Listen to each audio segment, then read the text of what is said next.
다 같이 사도신경으로 우리의 신앙을 고백하겠습니다. 나는 전능하신 아버지 하나님, 천지의 창조주를 믿습니다.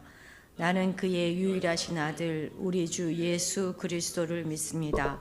그는 성령으로 잉태되어 동정녀 마리아에게서 나시고 본디오 빌라도에게 고난을 받아 십자가에 못 박혀 죽으시고 장사된 지 사흘 만에 죽은 자 가운데서 다시 살아나셨으며 하늘에 오르시어 전능하신 아버지 하나님 우편에 앉아 계시다가 거기로부터 살아있는 자와 죽은 자를 심판하러 오십니다. 나는 성령을 믿으며 거룩한 공교회와 성도의 교제와 죄를 용서받는 것과 몸의 부활과 영생을 믿습니다. 아멘. 아멘. 156장입니다.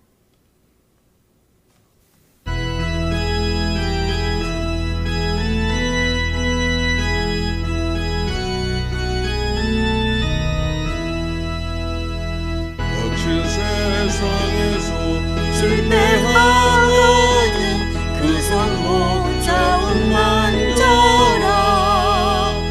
고된 일 하다가 힘을 얻으리 그 성 못 자국 만져라. 그 성 못 자국 만져라.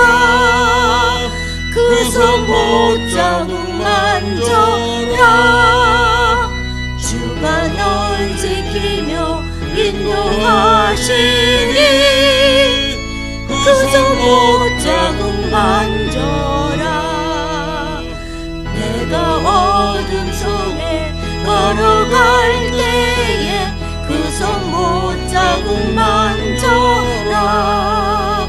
주가 참 평안을 내게 주시리 그 성 못 자국 만져라. 그 성 못 자국 만져라. 그 성 못 자국 만져라. 주가 널 지키며 인도하시니 그 성 못 자국 만져라.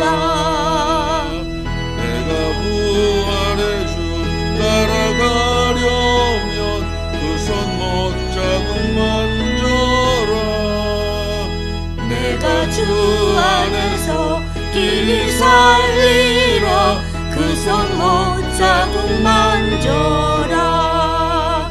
그 손 못 자국 만져라. 그 손 못 자국 만져라. 주가 널 지키며 인도하시니 그 손 못 자국 만져라. 너의 죄악의 짐 무거울 때에 그 손 못 자국 만져라. 마음문 열고서 주를 모셔라. 그 손 못 자국 만져라. 그 손 못 자국 만져라. 그 손 못 자국 만져라. 주가 널 지키며 인도하시니 그 손 못 자국 만져라. 같이 기도하시겠습니다. 우리의 찬송과 영광이 되시는 여호와 하나님, 지나간 한 해 동안을 돌아보면 부끄러운 순간들도 참 많았고 아버지의 뜻대로 살지 못했으며 우리 안에 아직도 해결하지 못한 미움과 원망들도 많음을 고백합니다. 그러나 이렇게 다시 시작할 수 있는 기회를 우리에게 허락하여 주심을 감사드립니다. 다시 한번 믿음으로 달려나갈 수 있도록 힘을 주시고 용기를 주옵소서. 우리 안에 있는 모든 묵은 감정들을 다 털어버리게 하옵소서. 그래서 굳은 마음을 버리고 살같이 부드러운 마음으로 우리 마음밭을 기경케 도와주옵소서. 우리에게 성령 충만을 허락하여 주셔서 오직 주님만이 우리의 삶의 동기가 되게 하옵소서. 자라나길 원합니다. 더 많은 이들을 품어낼 수 있는 더 큰 믿음의 사람들로 성장케 하옵소서. 감기와 독감이 크게 유행하고 있는 가운데 생명싸개로 싸서 우리의 건강도 보호하여 주옵소서. 대한민국이 하나님의 기적으로 자유민주주의 체제로 건국되었고 또 경제적으로 번영하며 선교하는 나라로 축복해 주신 하나님, 북한의 계속되는 무력 도발과 전쟁 협박으로 한반도 상황이 위기에 처해 있지만 우리의 피난처 되신 하나님께서 북한의 핵미사일과 생화학 무기 공격, 해커 부대의 사이버 전과 심리전 등 전방위적 공격 위협으로부터 이 나라를 보호하사 불성각으로 지켜주시기를 원합니다. 오는 4월 10일 제22대 총선이 부정없는 투명하고 공명정대한 선거가 되게 하옵소서. 하나님을 경외하고 낙태와 동성결혼 합법화 및 차별금지법을 막아내며 자유민주주의 복음 통일을 준비하기에 합당한 국회의원들이 세워지게 하옵소서. 대한민국에서 정상적인 가정과 사회 질서를 파괴하는 법, 제도가 시행되지 않도록 지켜주옵소서. 헌법에 명기된 양성평등에 의거해서 대법원과 헌법재판소가 올바른 결정을 내릴 수 있도록 도와주옵소서. 북한에서 노후된 철로와 전기 부족으로 열차 전복 사고가 일어나 수백 명이 죽었다는 소식을 접했습니다. 사고로 가족을 잃은 자들을 위로해 주시고 속히 사고 수습이 진행되며 부상당한 자들에게 적절한 치료가 행해질 수 있도록 도와주옵소서.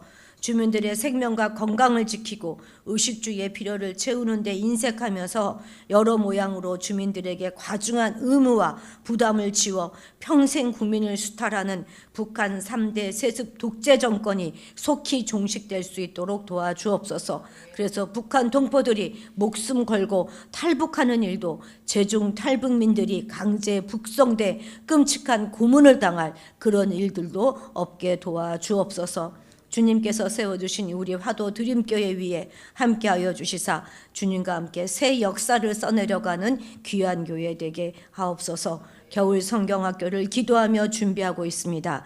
이번 수련회를 통해서 아이들이 주님을 만나게 하시고 온전히 변화받아 주님의 백성으로 살아가기로 결단하는 귀한 시간 되게 하옵소서.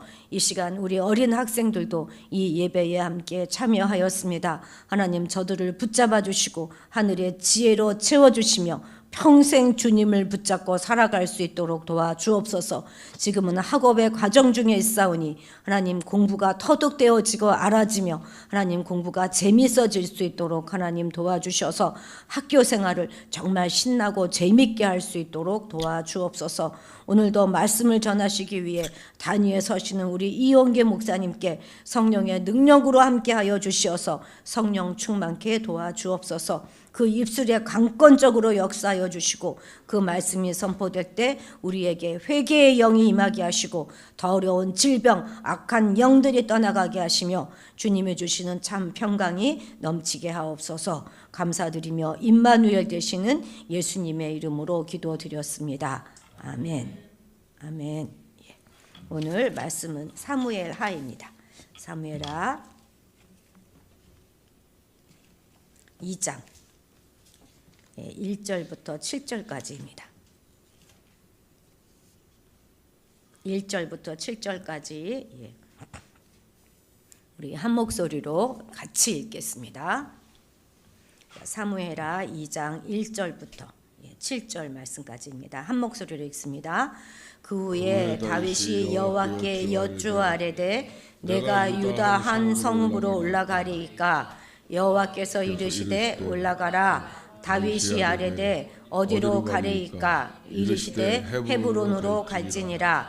다윗이 그의 두 아내 이스라엘 여인 아히노암과 갈멜 사람 나발의 아내였던 아비가일을 데리고 그리로 올라갈 때에 또 자기와 함께한 추종자들과 그들의 가족들을 다윗이 다 데리고 올라가서 헤브론 각 성읍에 살게 하니라. 유다 사람들이 와서 거기서 다윗에게 기름을 부어 유다 족속의 왕으로 삼았더라. 어떤 사람이 다윗에게 말하여 이르되 사울을 장사한 사람은 길르앗 야베스 사람들이니이다 하매 다윗이 길르앗 야베스 사람들에게 전령을 보내 그들에게 이르되 너희가 너희 주 사울에게 이처럼 은혜를 베풀어 그를 장사하였으니 여호와께 복을 받을지어다. 너희가 이 일을 하였으니 이제 여호와께서 은혜와 진리로 너희에게 베푸시기를 원하고 나도 이 선한 일을 너희에게 갚으리니 이제 너희는 손을 강하게 하고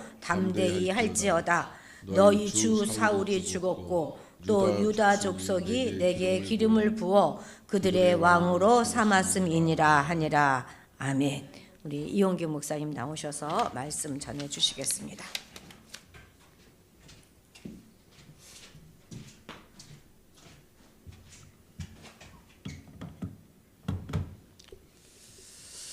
잠깐 기도하겠습니다. 사랑의 아버지 하나님, 항상 저희들을 지켜주시고 인도해 주심을 감사합니다.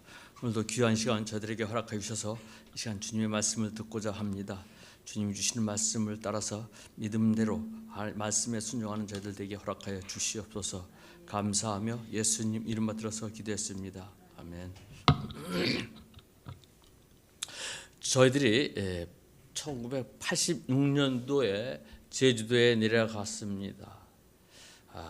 내려가서 교회를 나갔는데 당연히 서울에서처럼 같이 부부동가 앉았습니다. 근데 사람들이 저희들이 앉아 있는 걸 보고 이상하게 쳐다보고 있더라고요. 나중에 알고 보니까 그 당시 저희들이 나갔던 교회도 남자 성도, 여자 성도 이렇게 자리가 분리되어서 앉았던 것입니다. 물론 나중에는 서로 혼합하여 앉았지만 옛날에 우리나라의 교회에서도 남녀 7세 부동석이라는 사회적 통념을 따랐다고 합니다. 즉 일제강점기에 지어진 교회나 성당들은 남녀 7세 부동석을 따라서 남자와 여자 자리가 분리된 공간에서 예배나 미사를 드렸습니다. 그 중에 전라북도 김제에 있는 금산교회는 기역자 교회로 유명합니다. 기역자 교회란 이렇게 기역으로 되는데 모서리에 강대상이 있고 양옆으로 이쪽에 남자, 이쪽에 여자 이런 식으로 자리가 나누어져서 앉아 있었던 것입니다. 그 이제 금산교회는 1904년 미국의 선교사인 데이트 목사를 통해서 유교를 믿던 조덕삼이라는 사람이 복음을 받아들이고 자신의 집을 예배처로 제공했고 그곳에서 금산교회가 시작되었습니다. 그런데 그 집에 마부로 있던 이자익이라는 청년이 있었습니다. 그는 무학자였지만 독학을 통해서 그를 깨우친 총명한 사람이었고 주인의 신임을 받고 있었습니다. 그는 주인의 권고로 교회에 나가면서 교인이 되었습니다. 시간이 지나면서 이 금산교회에 교인들이 많아지니까 장로 한 분을 선출하게 되었습니다. 조덕삼과 이자익 두 사람이 두 사람을 두고 투표를 진행하였습니다. 조덕삼은 김제 최고의 부자였고 교회 지을 땅을 헌물하였고 교회 재정의 대부분을 조덕삼이 담당하였고 이자익은 이에 비해서 외지인이었고 그는 조덕삼을 또한 모시는 사람이었으며 가난한 사람이었습니다.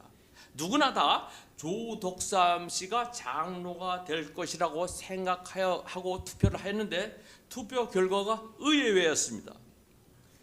이자익이 장로로 피택된 것입니다. 사람들은 술렁거리기 시작하고 있었을 때에 조덕삼이 일어나서 말했습니다. 우리 금산교회는 참으로 훌륭한 일을 해냈습니다. 저희 집에서 일하고 있는 이자익은 저보다 신앙의 열의가 대단합니다. 참으로 감사합니다. 나는 투표 결과가 하나님의 뜻으로 알고 하나님의 뜻을 겸허히 받아들여 이자익 장로를 잘 받들고 교회를 더욱 잘 섬기겠습니다 하면서 투표 결과에 대해서 이의를 제기하지 않았습니다. 그리고 조덕삼은 실제로 죽을 때까지 이자익 장로를 지지하고 후원했습니다. 나중에 조덕삼도 장로가 되었습니다만 그는 이 자에게 평양신학교에서 공부할 때에도 학자금과 생활부의 일체를 지원하여 주었습니다. 자신을 앞세우거나 나타내지 않고 투표의 결과가 하나님의 뜻으로 알고 깨끗이 승복하였다는 이 미담이 오늘날까지 전해 내려오고 있습니다. 오늘 본문에 나오는 다윗은 하나님의 뜻을 묻고 하나님의 말씀대로 순종하고 있는 모습을 우리에게 보여주고 있습니다.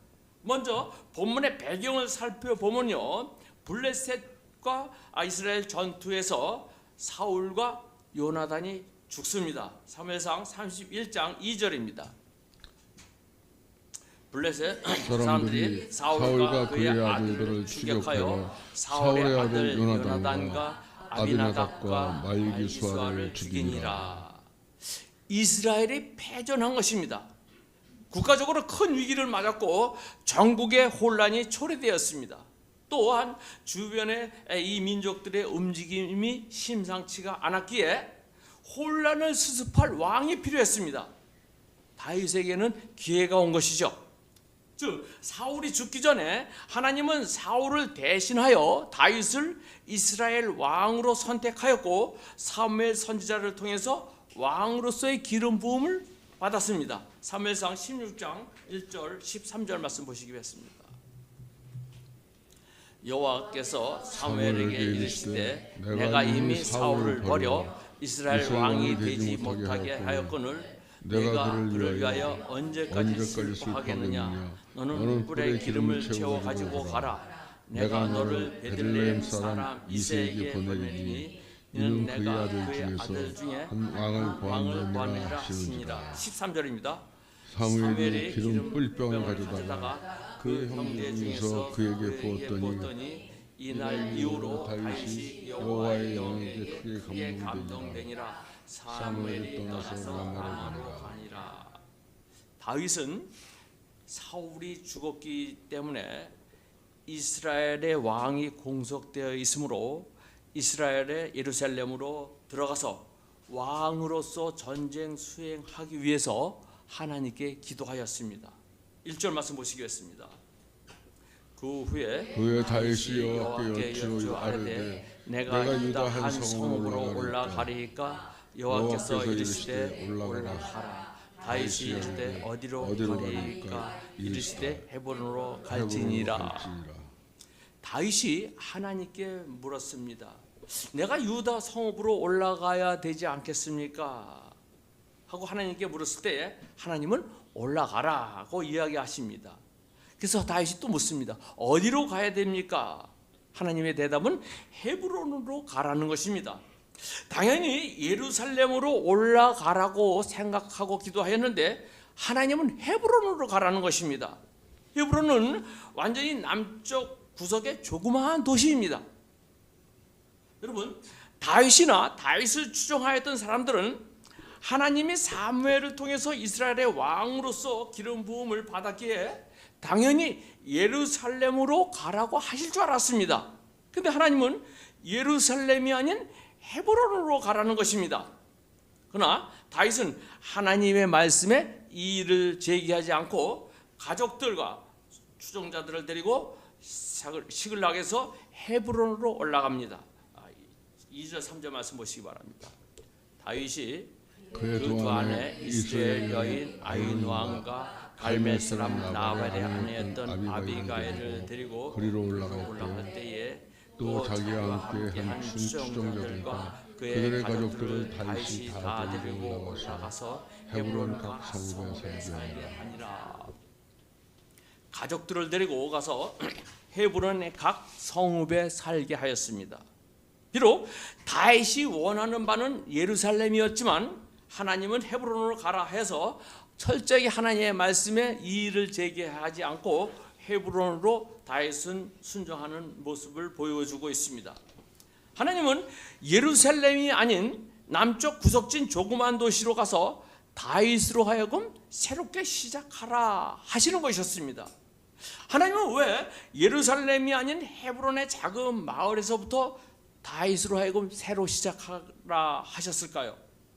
하나님께서 사울을 버리고 다윗을 이스라엘 왕으로 세웠지만 누가 강력하게 반대하고 있습니까? 그것은 사울이었습니다. 사울은 오히려 다윗을 죽이려고 했습니다. 사무엘상 20장 31절 말씀 보시기 바랍니다. 이새의 아들이 땅에 사는 동안 너와 내 나라가 든든히 서지 못하리라. 그런즉 이제 사람을 보내어 그를 내게로 끌어오라. 그는 죽어야 할 자이니라 하니라.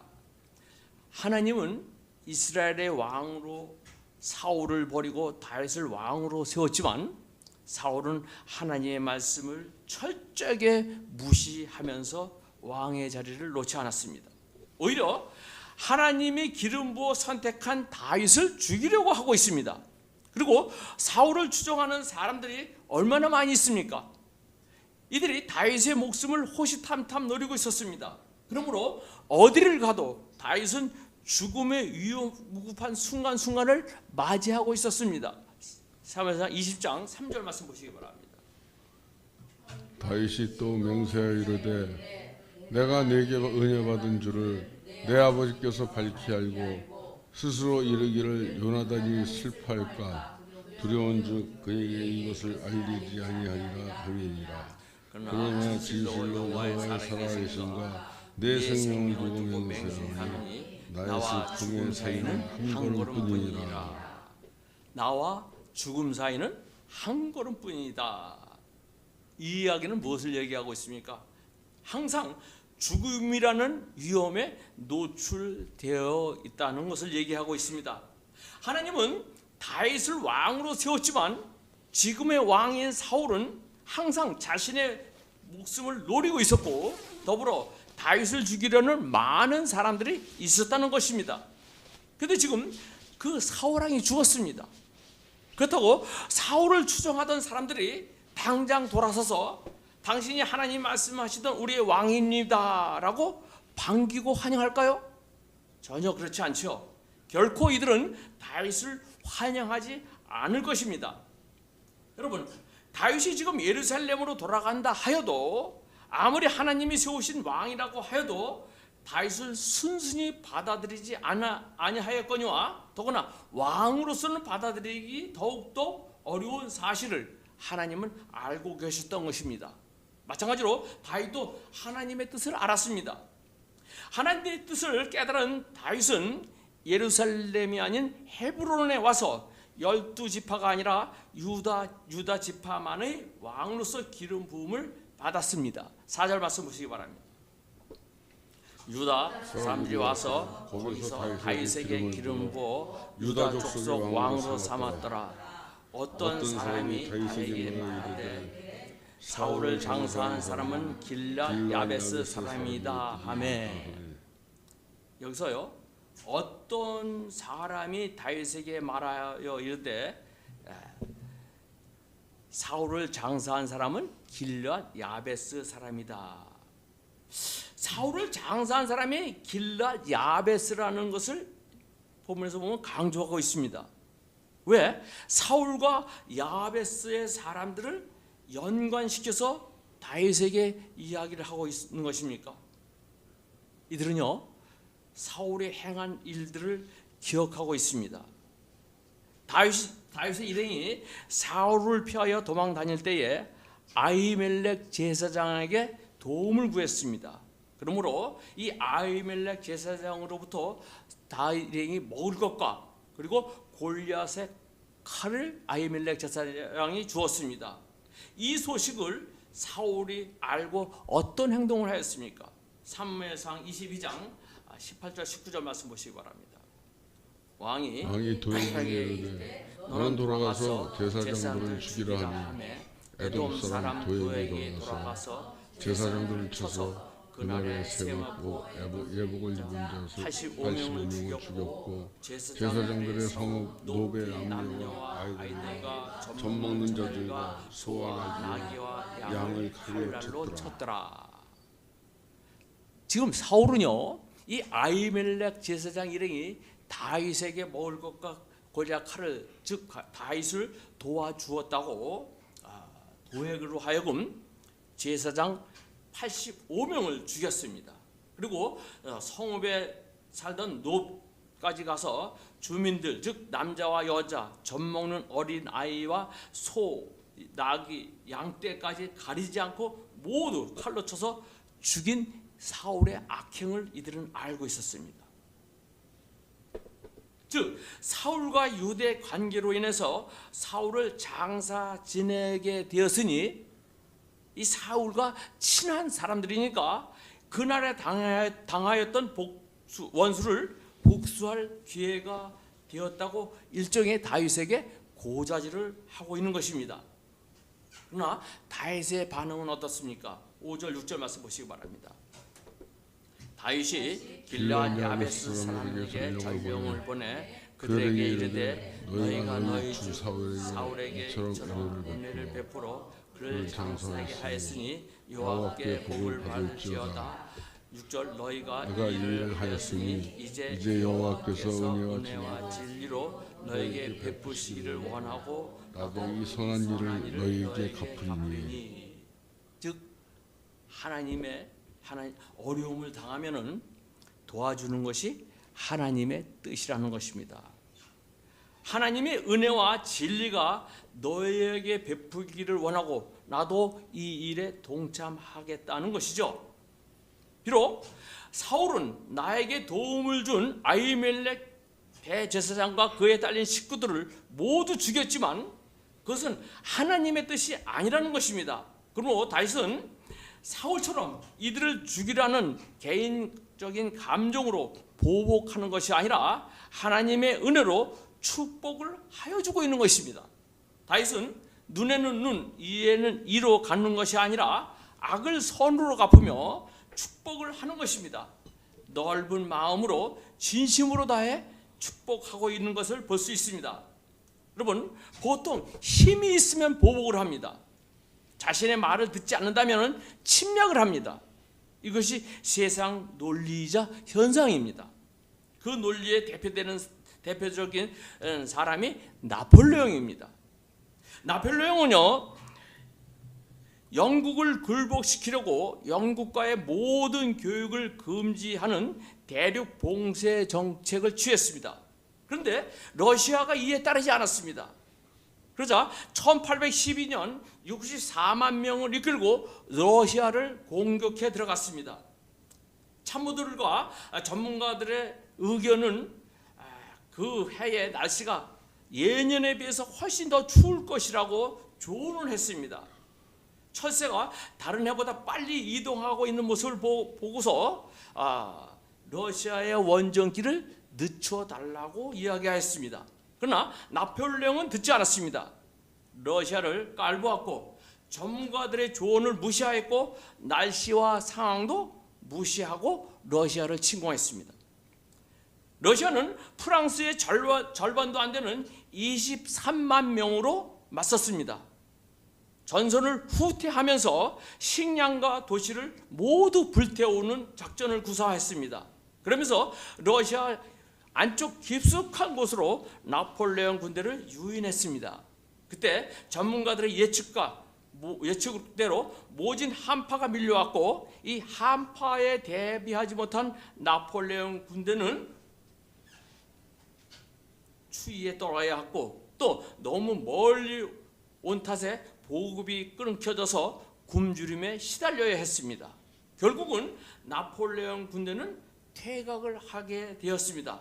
이때 많은 병사들이 죽었습니다. 추위와 굶주림에 죽어서 살아 돌아온 병사는 64만 명 중에 고작 2만 5천 명밖에 없었다고 합니다. 결국 이 원정은 실패로 끝이 났습니다. 나폴레옹은요, 악을 악으로 갚으려다 오히려 처참하게 실패를 맛본 케이스였던 것입니다. 성경은 우리에게 무엇을 이야기하고 있습니까? 베드로전서 3장 9절입니다. 악을 악으로 욕을 욕으로 갚지 말고 도리어 복을 빌라. 이를 위하여 너희가 부르심을 받았으니 이는 복을 이어받게 하려 하심이라. 하나님은 우리로 하여금 복을 주시려고 악을 악으로 갚지 말고 그를 위해서 복을 빌라고 이야기하고 있습니다. 여러분 이것을 실천한 사람이 다윗이죠. 다윗은 악을 선으로 갚은 사람입니다. 하나님께서 다윗에게 2번이나 사울을 죽일 기회를 주었습니다. 다윗으로서는 절호의 찬스였죠. 사무엘상 24장하고 26장 같이 읽겠습니다. 24장 3절 길가 양에 우리의 이른즉 굴이 있는지라 사울이 길을 보러 들어가니라 다윗과 그의 사람들이 그 깊은 곳에 있더니 26장 다윗과 아비새가 밤이 그 백성에게 나아가 본즉 사울이 진영 가운데 누워 자고 창은 머리곁 땅에 꽂혀 있고 아브넬과 백성들은 그를 둘러 누웠는지라.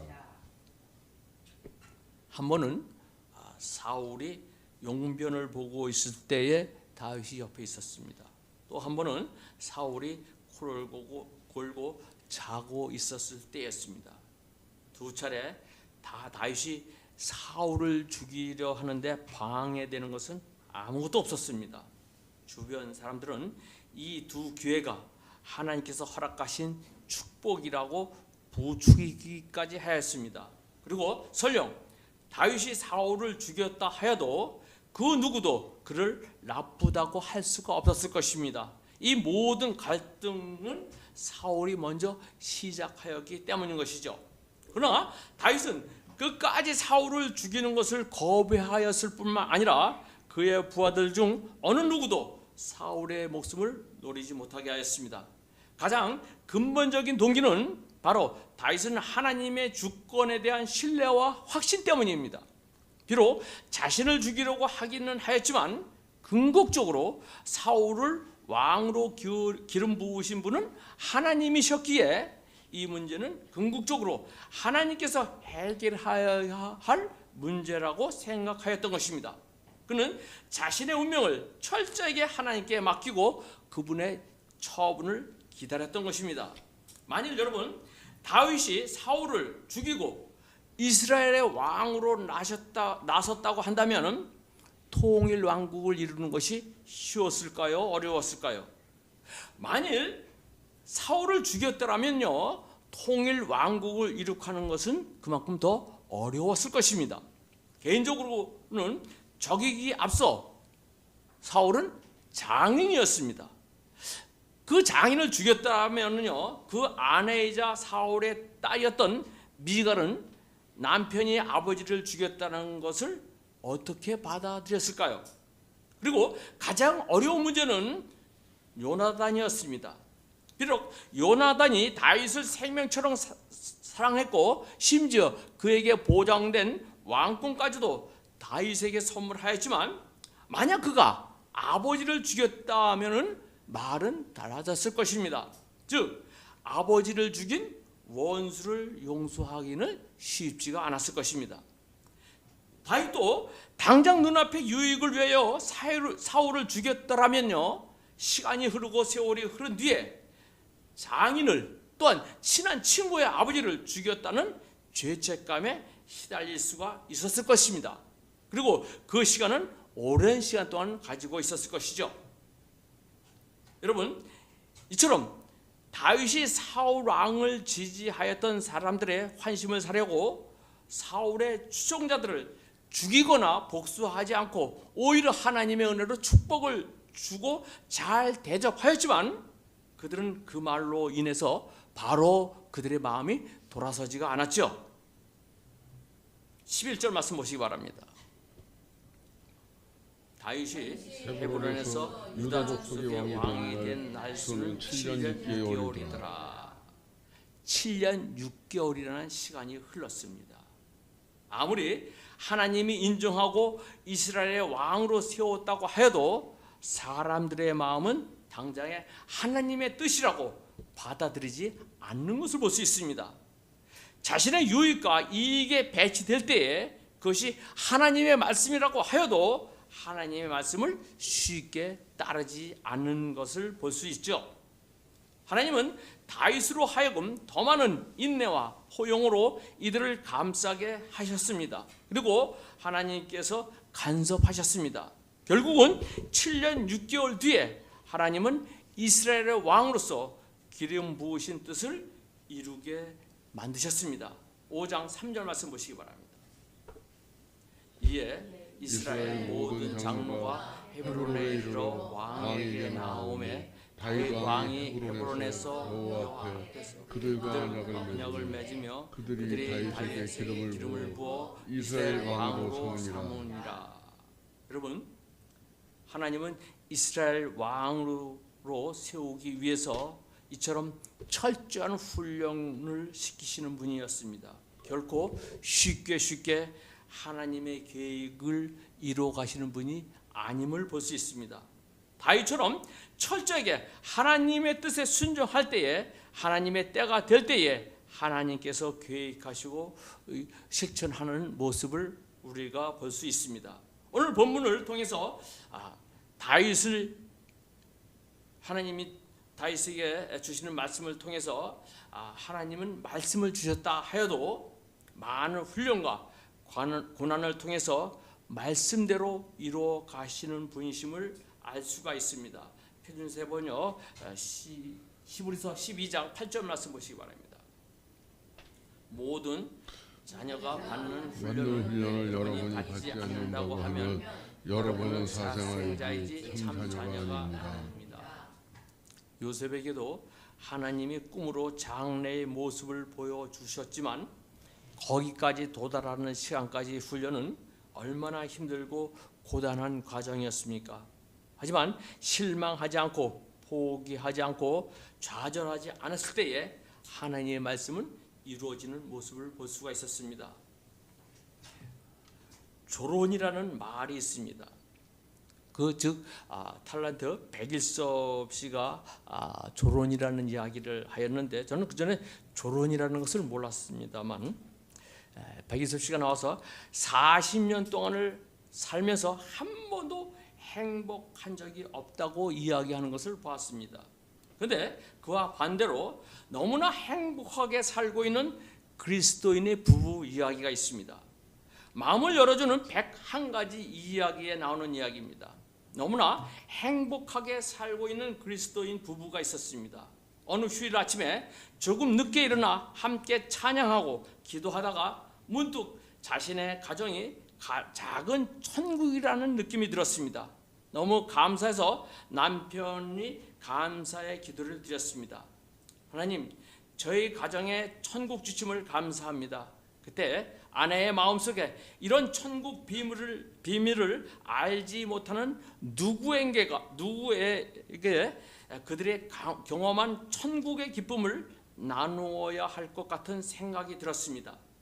아내가 그 말을 남편에게 이야기하니까 남편도 그럼 오늘 누군가와 꼭 천국의 기쁨을 나누어야 하겠지 하면서 거들었습니다. 그래서 오늘 누군가와 이 천국의 기쁨을 나누게 해달라는 기도를 기도로 아침 기도를 마무리했습니다. 그날 점심에 이 부부가 식당에 가서 식사를 하는데 건너편 테이블에 한 중년 여인이 혼자 쓸쓸히 식사하는 모습이 부인의 시선을 끌었습니다. 아내는 남편에게 오늘 천국의 기쁨을 나눌 대상자가 저 여인인지 모르겠다고 하자 남편이 고개를 끄덕였습니다. 어떻게 하지 물었을 때 잠시 묵도하던 부인이 제안을 했습니다.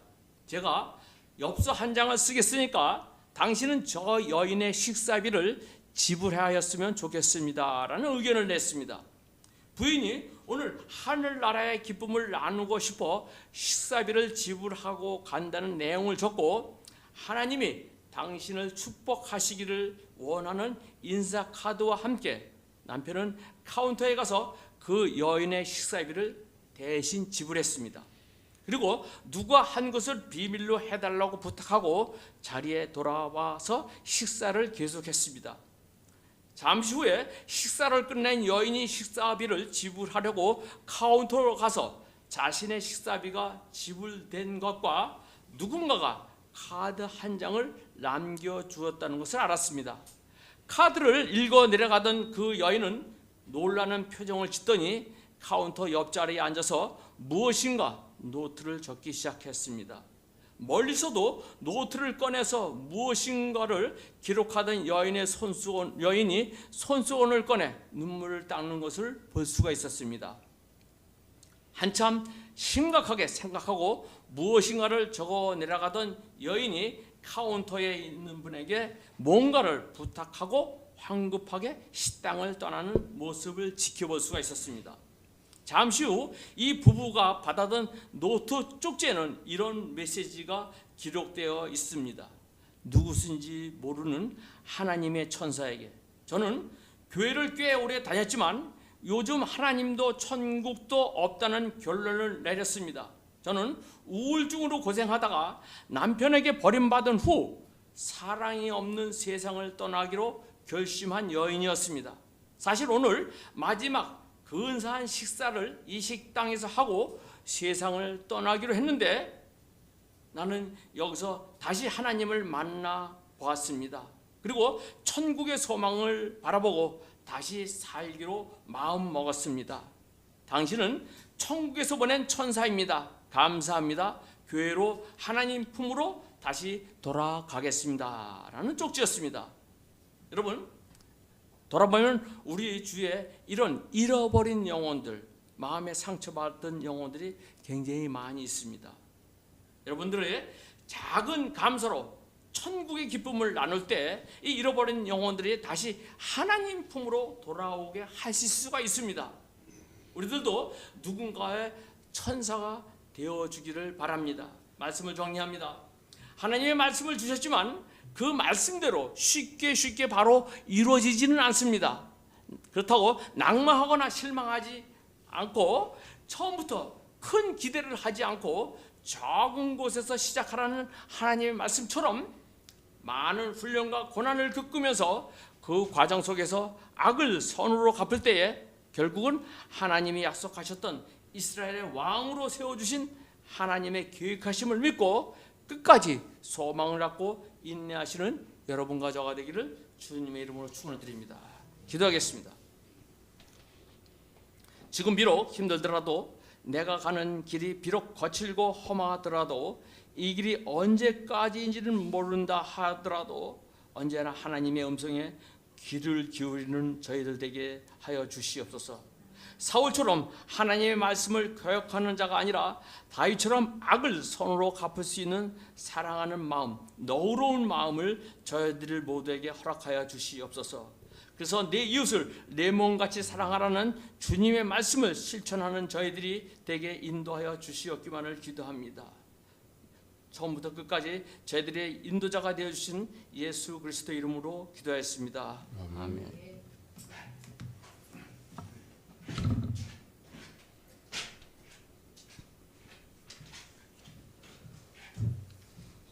감사합니다. 네, 찬양 325장 찬양하시겠습니다.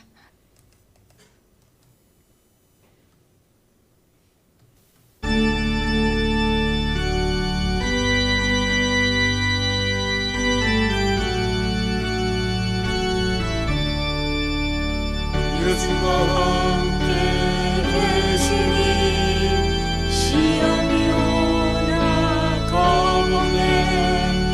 심금의 근원 되시는 예수를 위해 삽시다.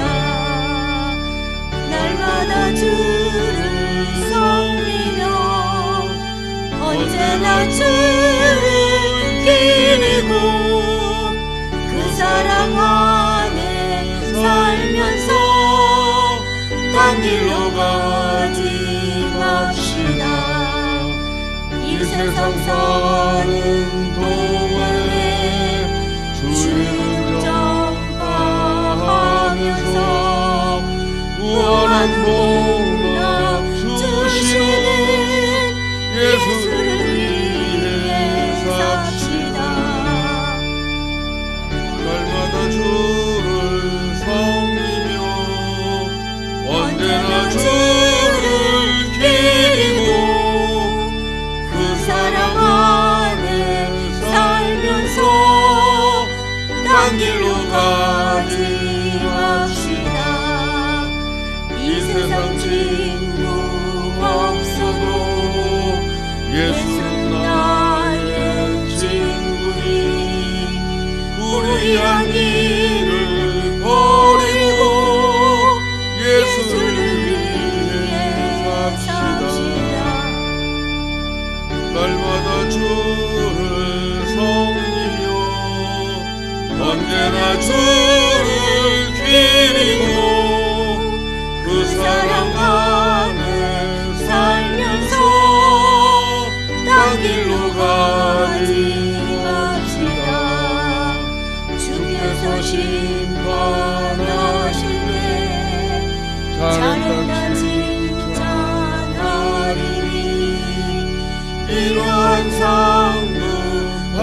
죽도록 예수를 위해 삽시다.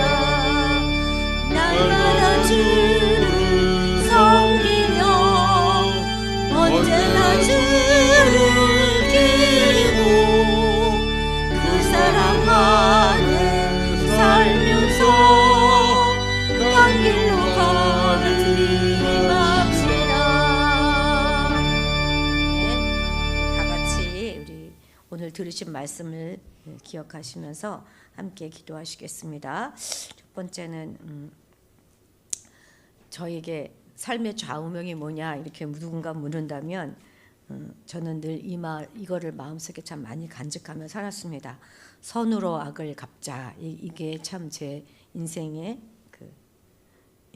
좌우명이라고 할 수 있을 것 같아요. 늘 참 그런 생각을 많이 했는데 악을 악으로 갚는 것이 아니라 선으로 갚으면 반드시 그것이 다시 돌아오게 될 것입니다. 우리에게 좀 넓은 마음, 큰 마음을 하나님 주셔서 악을 악으로 되갚고 복수하는 자들이 아니라 선으로 갚게 되기를, 그럴 수 있는 우리의 마음의 넉넉함과 그런 여유를 주시기를 하나님 앞에 간구했으면 좋겠습니다.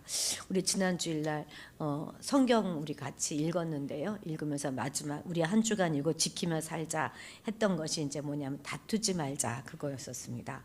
예, 다투는 것이 저도 이제 살고 보니까 참 부질없는 짓이고, 다투다 보면 상대에게 아픔을 주는 게 아니라 결국은 내 마음이 아프게 되더라고요. 그러니까 우리가 악을 선으로 갚으면서 다투지 말고, 싸우는 그런 전법 중에 제일 고단위 전법이 36개 주랭당이라 그러잖아요. 부딪히지 않고 도망가는 거. 이게 가능하면 이제 싸우지 않고 살아갈 수 있는 그 지혜를 주시기를, 되갚지 않고 오히려 축복할 수 있는 자가 되기를 기도하시고, 두 번째는 작은 일에 순종하는 우리가 되기를.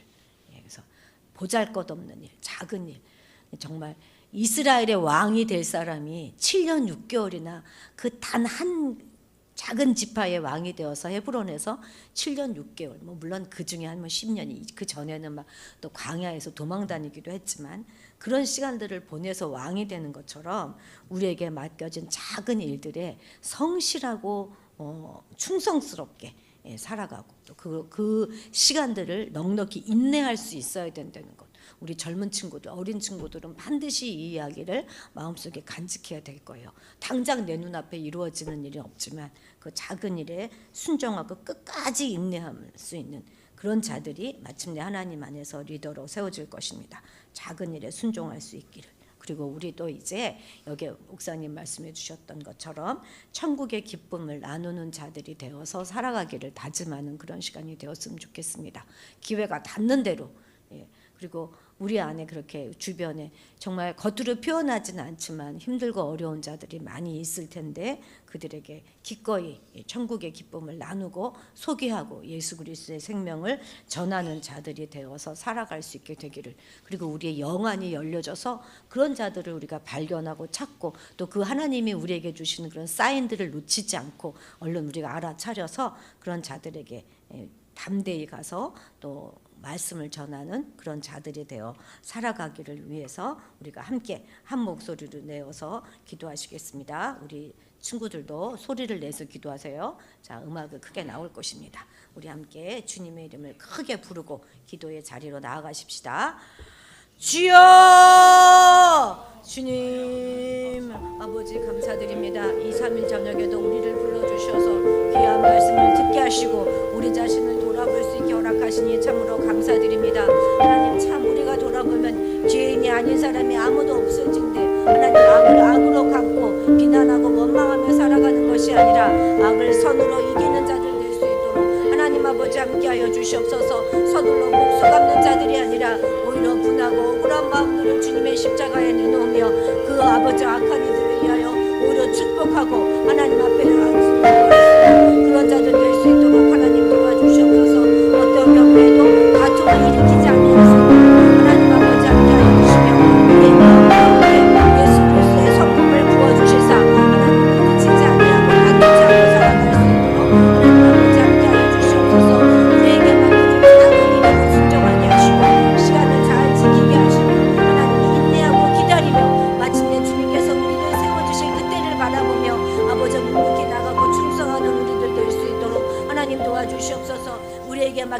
작은 일이기에 오히려 더욱더 충성하며 더욱더 헌신하는 우리가 될 수 있도록 하나님 아버지 함께하여 주시옵소서. 이 천국의 기쁨을 나만 알고 있는 것이 아니라 우리 안에만 머물러 두는 것이 아니라 하나님 아버지 그것을 나누고 베푸는 일에 하나님 아버지 적극적으로 임할 수 있도록 하나님 도와주시옵소서. 내보내지 아니하고 받아들이기만 했던 사회가 썩은 물이 되었던 것처럼 우리가 하나님의 사랑을 나누지 아니하고 우리 안에만 있으면 아버지 그것이 공의물이 될 줄로 믿사오니 하나님 아버지 함께하여 주셔서 우리에게 영적과 민감함을 허락하여 주시고 하나님 지치고 상한 심정에 있는 자들에게 하나님의 말씀과 천국의 위로를 전하는 천사가 되어 살아갈 수 있도록 하나님 아버지 함께하여 주시옵소서.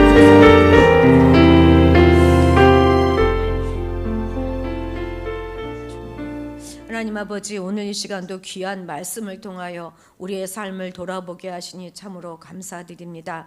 하나님 우리 한 사람 한 사람도 다 부족하고 못나며 죄인일진데 하나님 우리가 다른 사람에 향하여 악을 악으로 갚는 것이 아니라 그 악을 오히려 선으로 갚으며 오히려 그 상대를 축복하는 우리가 될 수 있도록 하나님 아버지 함께하여 주시옵소서. 그렇게 우리의 속사람을 키워주시고 우리의 아버지 믿음을 더 키워주셔서 넉넉히 품어내고도 남을 수 있도록 하나님 도와주시고 하나님 그로 인하여 하나님 우리가 늘 상대와 다투고 싸우고 살아가는 자들이 아니라 더 용서하고 사랑을 전하는 자들이 되어 살게 도와주시옵소서. 우리에게 맡겨진 작은 일에 늘 순종하며 충성하는 자들 되게 도와주시옵소서. 하나님 작다고 무시하는 것이 아니라 그 작은 일이기에 더욱더 성심성의를 다할 수 있도록 하나님 도와주시고 눈앞에 결과가 보이지 않는다 할지라도 끝까지 인내하며 참으며 주님이 우리에게 허락하실 그때와 시기를 바라보는 자들이 될 수 있도록 하나님 아버지 함께하여 주시옵소서. 그래서 마침내 우리가 이 하나님 나라에서 리더로 세워지게 하시고 많은 상한 영혼들에게 천국의 복음을 전하고 천국의 기쁨을 전하며 천국의 위로를 전하는 작은 천사가 되어 살아갈 수 있도록 하나님 아버지 함께하여 주옵소서. 감사드리며 예수님의 이름으로 기도드렸습니다. 아멘. 예. 우리 주기도문으로 예배를 마치도록 하겠습니다. 하늘에 계신 우리 아버지, 아버지의 이름을 거룩하게 하시며 아버지의 나라가 오게 하시며 아버지의 뜻이 하늘에서와 같이 땅에서도 이루어지게 하소서. 오늘 우리에게 일용할 양식을 주시고 우리가 우리에게 잘못한 사람을 용서하여 준 것 같이 우리 죄를 용서하여 주시고 우리를 시험에 빠지지 않게 하시고 악에서 구하소서. 나라와 권능과 영광이 영원히 아버지의 것입니다. 아멘. 감사합니다. 오늘 우리 젊은 친구들이 와줘서 너무나 더 고맙네요. 우리 명이랑 은빈이랑